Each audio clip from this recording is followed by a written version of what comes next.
Gloire à Jésus-Christ. Shalom, shalom à toi bien-aimé. Merci de te connecter à moi ce matin et je suis content de me retrouver avec toi autour de la table du Seigneur où nous avons encore au menu une portion du pain. Le pain qui donne la vie éternelle. Et je pense et je prie que vraiment ce pain que nous allons partager ce matin-là nous fasse du bien et nous communique effectivement la vie éternelle dans le nom de Jésus-Christ. Nous allons donc prendre une portion de ce pain-là, la parole de Dieu bien sûr, dans le livre de Luc 10, le verset 38 à 42. Je ne vais pas lire, mais je vais vous raconter l'histoire. En fait, Jésus s'est rendu dans la maison de ses amis, c'est-à-dire Marthe et Marie, et bien sûr Lazare. Et quand il est arrivé dans cette maison-là, et la Bible nous dit que Marthe, qui est la grande sœur, était occupée à faire le ménage, à préparer pour donner à manger au maître qui est arrivé. Ça se fait dans toutes les maisons. Quand tu as un invité de marque qui vient, alors on s'active à bien recevoir et l'invité de marque. Et cet invité-là qui arrive là, et la meilleure manière de recevoir l'invité, au-delà de lui donner de l'eau, c'est de lui donner à manger. Et là, dans cette maison-là, Jésus venait donc d'arriver dans cette maison et Jésus n'était pas n'importe qui. Amen. Et donc, Marthe s'agitait pour travailler. Elle était vraiment affairée au ménage et tout ça. Et elle espérait que sa sœur Marie l'aide. Amen. Et pendant ce temps, Marie, elle était assise au pied du Seigneur Jésus-Christ et elle écoutait les paroles qui sortaient de la bouche du Seigneur.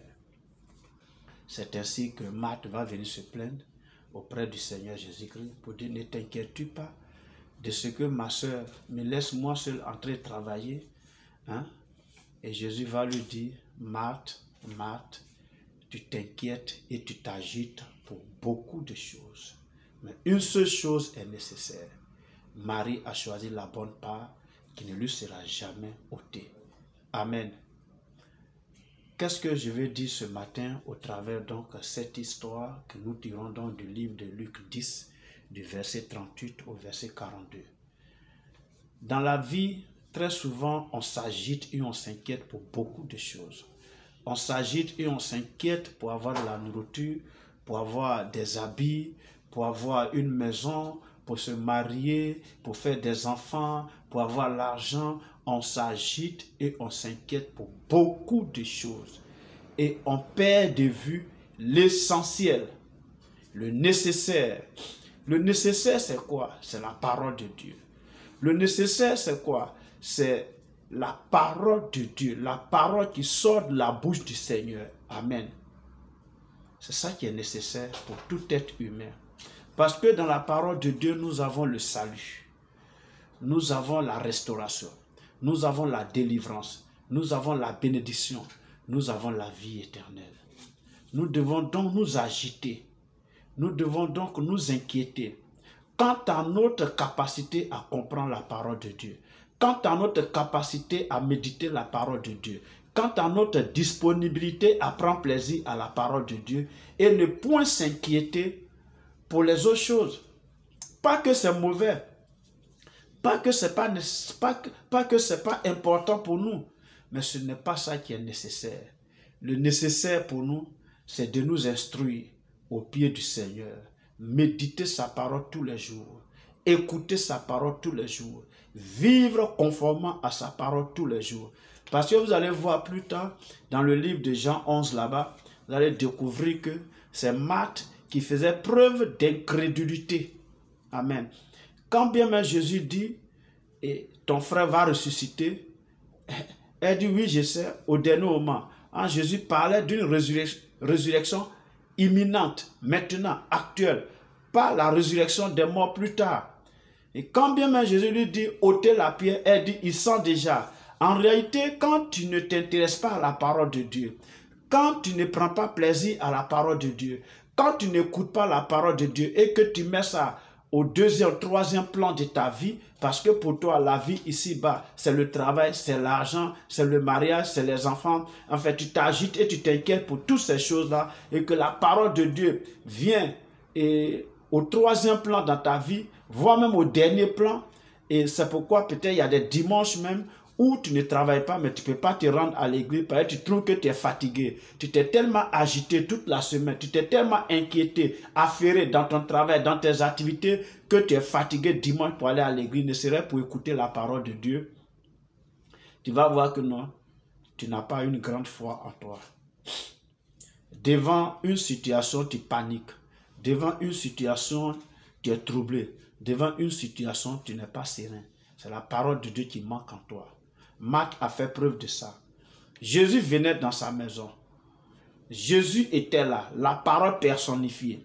Et cette parole était donc libellée dans sa maison. Mais elle était agitée à préparer. Elle était agitée à faire la cuisine. Elle était agitée à faire le ménage pour prendre soin du Seigneur. Ce n'est pas mauvais. Mais Marthe, à cause de ce qu'elle était assise au pied du Seigneur pour écouter la parole qui sortait de la bouche du Seigneur, vous allez voir que non, elle était affermie dans la foi, alors que Marthe était vraiment agitée, elle faisait preuve d'inquiétude, de soucis, d'opposition même à la puissance de Dieu qui devait se manifester ce jour-là quand son frère Lazare est mort. Amen. Qu'est-ce que je veux dire? L'essentiel, c'est la parole de Dieu. Amen. L'essentiel, c'est la parole de Dieu. L'essentiel, c'est la parole de Dieu. Alléluia. C'est la parole de Dieu. Parce que le juste vivra par la foi. Or, la foi vient de ce qu'on entend. Et ce qu'on entend, c'est la parole de Dieu. Amen. Et Marie, donc, a choisi ce qui était nécessaire. La parole qui affermit notre foi et qui nous donne d'ébranler toute situation devant nous. La parole de Dieu qui nous donne de dominer toute situation devant nous. La parole de Dieu qui nous donne de triompher de toute situation devant nous. La parole que lorsque nous faisons usage, quand nous faisons usage de cette parole, nous avons la victoire. C'est cette parole-là. Il faut prendre plaisir à elle. La parole de Dieu transforme, change notre cœur, change nos pensées, change notre état d'esprit. La parole de Dieu nous donne véritablement de vivre avec le Seigneur, de marcher conformément à sa volonté. Celui qui ne s'intéresse pas à la parole de Dieu, celui qui ne prend pas plaisir à la parole de Dieu, il a une foi comme une feuille morte. Quand le vent vient, le vent l'emporte facilement. Bien-aimé, je vais te dire ce matin, le nécessaire pour toi, c'est la parole de Dieu. Prends plaisir à la parole de Dieu.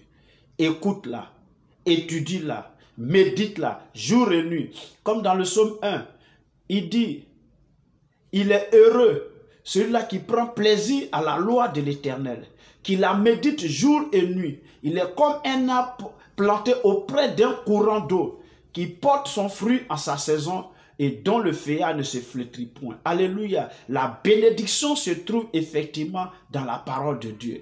Quand tu prends plaisir à la parole de Dieu, alors rien ne te manque. Parce que le Seigneur est avec toi. Le Seigneur étant dans sa parole étant en toi, le Seigneur est en toi. Et lorsque le Seigneur est quelque part, tout est pourvu. Regardez un peu la vie de Jésus sur la terre ici.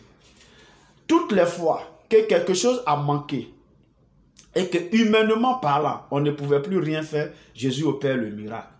Regardez un peu cette foule de 5000 ou 4000 hommes, selon donc les versions. Hein? Et Jésus a dit, donnez-leur à manger. Il y avait 5 pains et 2 poissons. Humainement parlant, on ne pouvait pas leur donner à manger, il a opéré le miracle. Alléluia. Là où on leur a demandé de payer l'impôt, une tribu, il a dit, allez-y pêcher un poisson. Ouvrez le poisson, vous allez trouver donc une pièce à l'intérieur, prenez pour payer l'impôt.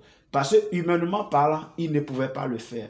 Quand le Seigneur est avec toi, quand le Seigneur est dans ta vie, quand le Seigneur réside dans ta maison, dans ta vie, tu vas voir que il y a des situations qui arrivent dans ta vie, par exemple les situations peut-être de manger pour une nourriture. Bon, si tu as déjà l'argent sur toi, bon, il ne réagira pas. Mais s'il constate, si le Seigneur est présent constamment dans ta vie, et puis il constate que effectivement la situation qui prévaut là, tu n'as même pas les moyens pour faire face. Humainement parlant, tu ne peux plus rien faire. Lui, il opère le miracle parce qu'il est avec toi. C'est pourquoi il faut t'intéresser à la parole de Dieu. C'est pourquoi il faut prendre plaisir à la parole de Dieu. Qu'elle soit la lumière qui va t'éclairer chaque jour. Qu'elle soit la lumière qui va dissiper les ténèbres loin de toi. Que ces paroles luisent en toi, dans ton cœur, dans ton âme, dans ton esprit. Mais si tu ne prends pas plaisir à elle et que tu t'agites pour beaucoup de choses, les choses de ce monde, les choses éphémères, les choses que tu vas laisser demain après la mort là, alors je ne sais pas comment tu vas terminer après la mort. Jésus t'interpelle ce matin, bien-aimé, à prendre plaisir à sa parole. Il dit, au commencement était la parole. La parole était Dieu et la parole était avec Dieu. C'est par elle que tout a été créé et tout ce qui existe par la parole de Dieu. Et c'est cette parole de Dieu-là qui est devenue chair, Jésus-Christ aujourd'hui. C'est pourquoi nous annonçons Jésus comme étant la parole personnifiée de Dieu. Amen. Reçois cette parole-là en ce jour. Que cette parole-là te fasse du bien. Et je t'invite, bien-aimé, à prendre plaisir à méditer la parole de Dieu, à lire la parole de Dieu, à croire dans la parole de Dieu, à placer ta confiance dans la parole de Dieu, à t'appuyer sur la parole de Dieu et à prier le Seigneur. Et tu verras que le Seigneur opérera des miracles pas possibles dans ta vie au nom de Jésus. Quel que soit le domaine, Dieu est capable de le faire et il le fera au nom de Jésus-Christ. Mais toutefois, ne t'agite pas pour beaucoup de choses, mais prends plaisir à la parole de Dieu et tu verras la gloire de Dieu dans ta vie au nom de Jésus. Je vais prier pour toi. Père Saint, je te rends grâce et je te bénis. Merci pour mon bien-aimé, merci pour ma bien-aimée, merci pour tous ceux qui suivent cette vidéo. Merci pour cette portion de l'écriture que tu nous as donné de partager. Seigneur, pendant que Matt s'agitait à beaucoup de choses et s'inquiétait pour beaucoup de choses, Marie avait choisi la bonne part. Elle avait choisi le nécessaire. Elle était assise à tes pieds pour écouter ta parole. Donne-nous, Seigneur, de venir à tes pieds. Donne-nous, Seigneur, d'être régulier dans ta maison, de participer à tous les programmes, Seigneur éternel de l'Église, que nous fréquentons. Et que, Seigneur, instruis-nous, enseigne-nous, montre-nous tes voies, Seigneur, et donne la capacité, Père, à suivre cette voie, à pratiquer ces voies, à vivre sur cette voie, à demeurer sur cette voie, à ne point s'en détourner au nom de Jésus de Nazareth. Je prie, mon Père et moi, lorsque nous prenons plaisir à ta parole, lorsque nous cherchons à connaître ta parole, à la méditer, à l'écouter, à l'étudier, donne-nous de la garder sur la table de nos cœurs et qu'elle crée en nous la foi par laquelle le juste vit, Seigneur, mon Père et mon Roi. Et lorsque nous crions à toi, Seigneur, réponds favorablement, exauce nos prières au nom de Jésus-Christ. Accorde cette grâce à mon frère et à ma soeur et à tous ceux qui suivent cette vidéo au nom de Jésus-Christ. Donne-leur de ne plus s'inquiéter et de ne plus s'agiter pour les choses périssables, pour les choses éphémères, Seigneur, mais plutôt de travailler à connaître ta parole, à la méditer jour et nuit au nom de Jésus. Parce qu'en elle se trouve la bénédiction, Seigneur.